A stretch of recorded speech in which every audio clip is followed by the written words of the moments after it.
So with the little help of a GIF that I found at Zach's lab on the internet, I'm going to try to explain reflections as they pertain to the clamp-on flow meter.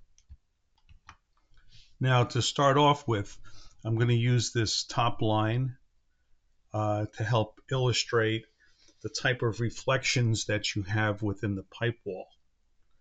And you have to do a little bit of imagination to follow what I'm saying here. But if you were to imagine that the transducers are someplace over here on the outside of the pipe wall, and every time it sends a pulse, because it sends 5 pulses in a train, every time it sends a pulse, that pulse will take some time to propagate to the inside of the pipe wall, where it makes contact with the gas. We'll deal with gas as the medium, and it'll continue on its way, and this is what we use for our measurement. However, you'll notice that not all of the energy makes it into the gas or the medium, but some of it reflects back to the point of origin. Now, that ringing will appear on the baseline before the signal, because it's the energy is just kind of rattling around inside the pipe wall. You know, if you pick up a hollow pipe and you hit it with a mallet, it'll make a ringing sound. Well, it's just pretty much the same thing, because the energy. So anyway, what do we do to fix this?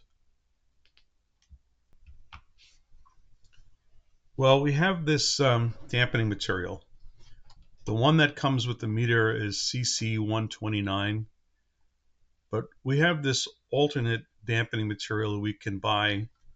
I don't know, we can get it at Lowe's or Home Depot. It's just called Grace Ice and Water Shield. Now, each of these two products have a slightly different layer thickness. So each layer has a slightly different layer than the other. And that's why, based on the frequency, which is the transducer selection, we have different amounts of layers. And so the lower the frequency, then the more layers we need, because we need to better match the frequency to absorb that energy out of the pipe wall. And you'll notice that it's not going to help 100%, because the layers are not an exact match for the frequency that we need. So there's going to be some amount of mismatch in terms of the thickness. And you'll notice that for certain applications, the CC129 is better than Grace, but in others, Grace is better than the CC129.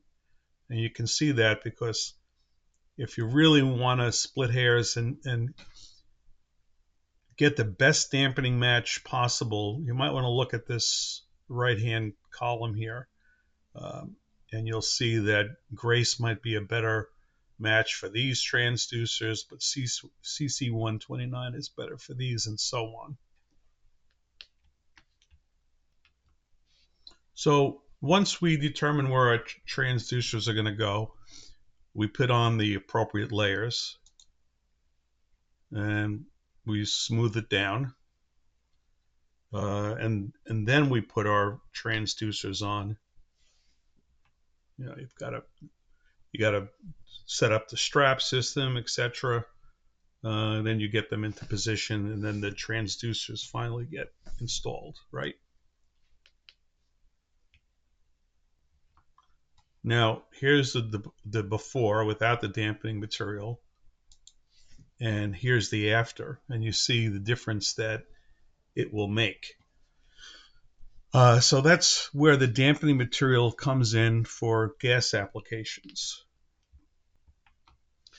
Now, the other thing you got to keep in mind uh, when you're dealing with reflections is not only the reflection you'll get with the pipe wall ringing by itself, but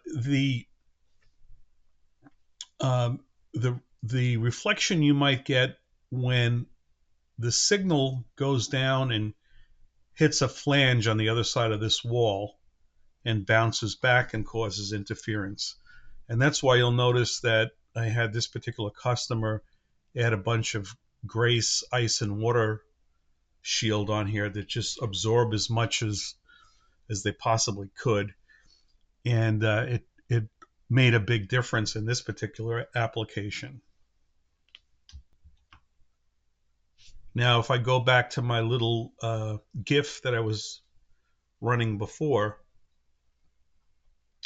and you have to, in your mind, change your perspective a little bit and picture this as the length of the pipe rather than the thickness of the pipe.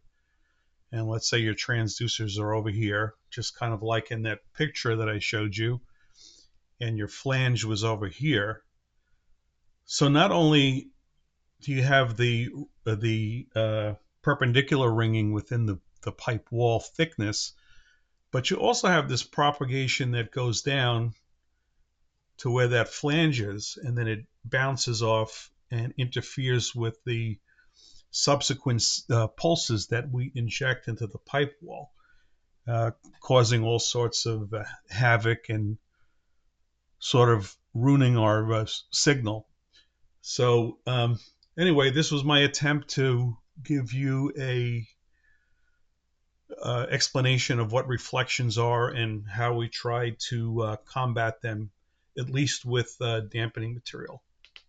I hope it was helpful.